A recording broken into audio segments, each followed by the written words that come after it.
दोस्तों स्वागत है आप सभी का योर ग्रोथ पर। आज हमारे साथ करमवीर सर हैं जो कि खुद एक ट्रेडर हैं, स्टॉक मार्केट पे ट्रेडिंग करते हैं और सिखाते भी हैं यूट्यूब पर। आज हम इनसे स्टॉक मार्केट के बारे में जानेंगे और आप लोगों को करियर में किस तरीके से हेल्प कर सकता है वो बताएंगे। तो सर सबसे पहले तो यही जानना चाहेंगे कि स्टॉक मार्केट क्या है। स्टॉक मार्केट एक्चुअली एक ऐसी जगह होती है जहाँ पे लोग अलग अलग कंपनीज के शेयर जो हैं वो खरीदते और बेचते हैं। जैसे कोई भी किसी भी कंपनी का एग्जांपल ले लीजिए, जैसे मान लीजिए कोई बैंक है, आईसीआईसीआई, एचडीएफसी, कोई आईटी कंपनी है, इन्फोसिस, टीसीएस, उनकी शेयर्स होते हैं यानी उनकी हिस्सेदारी होती है।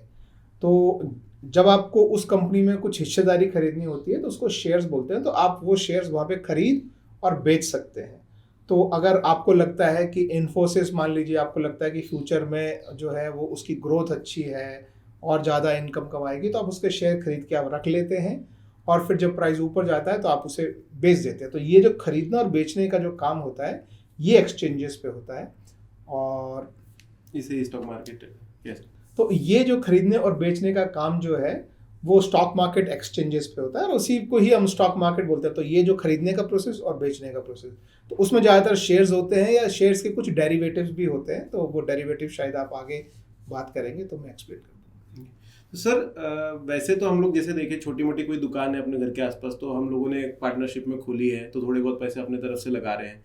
अब ये कंपनी शेयर मार्केट तक पहुंच कैसे रही हैं, कैसे इनमें कोई और पैसा डाल सकता है, कैसे और क्यों जा रही है कंपनी स्टॉक मार्केट पर? तो इसको आप इस तरह से समझिए कि एक कोई पर्सन अपना जब बिजनेस शुरू करता है तो उसको प्रोप्राइटरशिप बोलते हैं, ठीक है। तो वो एक अकेले पर्सन ने शुरू किया, फिर मान लीजिए दो लोगों ने मिलके, मान लीजिए आपने और मैंने मिलके एक बिजनेस शुरू किया तो हम इसे पार्टनरशिप बोलते हैं।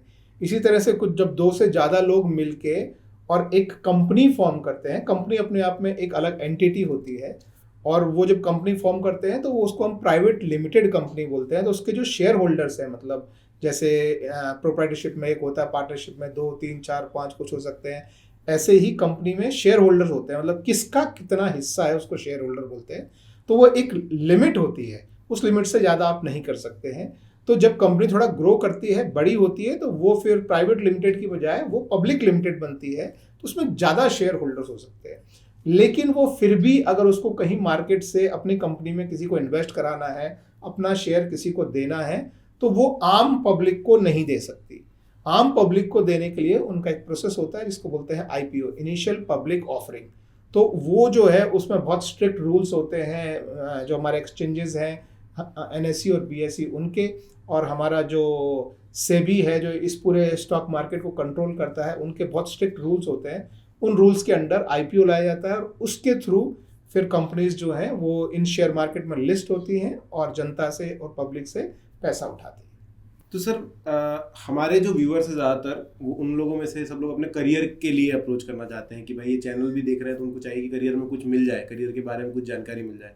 तो स्टॉक मार्केट क्या सही जगह है उनके लिए, जो लोग फ्रेशर हैं अभी निकल रहे हैं? तो क्योंकि बहुत सारे लोग सुनते हैं स्टॉक मार्केट में फटाक से अमीर हो जा रहे हैं। जी हाँ, स्टॉक मार्केट में देखिए, आप स्टॉक मार्केट को दो तरह से अप्रोच कर सकते हैं। एक तो आप खुद अपना पैसा लगाएं, ट्रेडिंग सीखें और उसमें आप पैसा कमा रहे हैं, ठीक है। तो इसमें आपको जो है वो सीखने का प्रोसेस जो है वो सेम है। आपको पहले इन्वेस्टमेंट के एंगल से आपको सीखना पड़ेगा कि इन्वेस्टमेंट कैसे किया जाता है। आपको उसके लिए कंपनी के जो फाइनेंशियल्स होते हैं, कंपनी का profit and loss account, company की बैलेंस शीट, वो सारा आपको पढ़ना आना चाहिए। उनके रेशोज़ हैं, उनके नंबर्स में क्या मीनिंग होता है। तो ये सारी जो है ये फाइनेंशियल इंफॉर्मेशन है।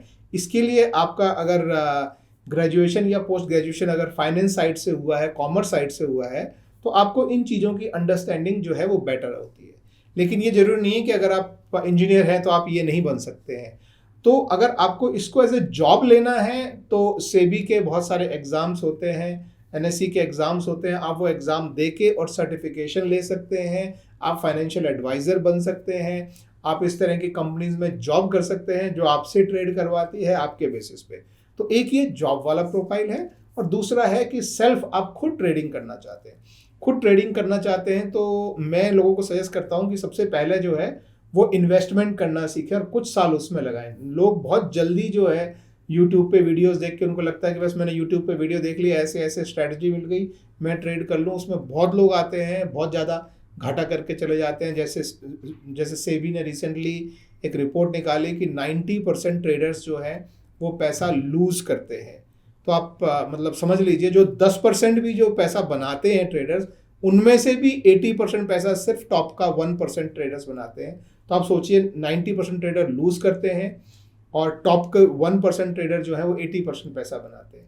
तो ये आसान काम नहीं है। आसान काम क्या है? आसान काम है इन्वेस्टमेंट। अगर आपको खुद का पैसा लगाना है तो मैं आपको सजेस्ट करूंगा कि आप इन्वेस्टमेंट में लगाएं और धीरे धीरे ओवर द ईयर्स, मतलब महीनों में नहीं सालों में, आप धीरे धीरे छोटे छोटे अमाउंट से ट्रेडिंग सीखें और फिर उसे बड़ा करें। हम लोग इंजीनियरिंग के लिए 4 साल डालते हैं, मेडिकल के लिए 5 साल, 6 साल, 7 साल डालते हैं, लेकिन हम लोगों को अगर ट्रेडिंग सीखना होता है तो हमको लगता है 1 महीने में ट्रेडिंग आ जाए।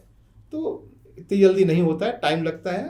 पर आप सीखना चाहें, आप कमिटेड हैं तो आप उसमें टाइम डालें और बिल्कुल 100% सीख सकते हैं। तो सर आपने यहाँ पर ये चीज़ तो अच्छी बताई कि शुरुआत में आप छोटा इन्वेस्टमेंट करो, बट मैं ये पूछना चाहूँगा कि जो लोग अपना फुल टाइम जॉब ऑलरेडी कहीं कर रहे हैं, क्या उन्हें, बहुत सारे अभी लोग जो है इन्वेस्टमेंट की तरफ जा रहे हैं, ट्रेडिंग की तरफ जा रहे हैं और अच्छा पैसा दिखता है तो वो सब छोड़ करके इधर आना चाहते हैं, तो मिनिमम एक कितना अमाउंट हो जब हम लोग सोच सकते हैं कि यार वो चीज़ छोड़ दी जाए और ट्रेडिंग पर शिफ्ट हो जाया जाए, या फिर कैसे हम इन्वेस्टमेंट शुरू करें, कितने एक अमाउंट से शुरू कर दें? जी देखिए, जब आप अपना कोई एक नौकरी कर रहे हैं, कोई जॉब कर रहे हैं, तो सबसे अच्छा है कि आप इन्वेस्टमेंट में आप अपना डिसीजन ला लें। कोई अच्छा म्यूचुअल फंड या कोई ETF एक पकड़ लें और उसमें हर महीने थोड़ा थोड़ा अमाउंट SIP की फॉर्म में डालते जाए।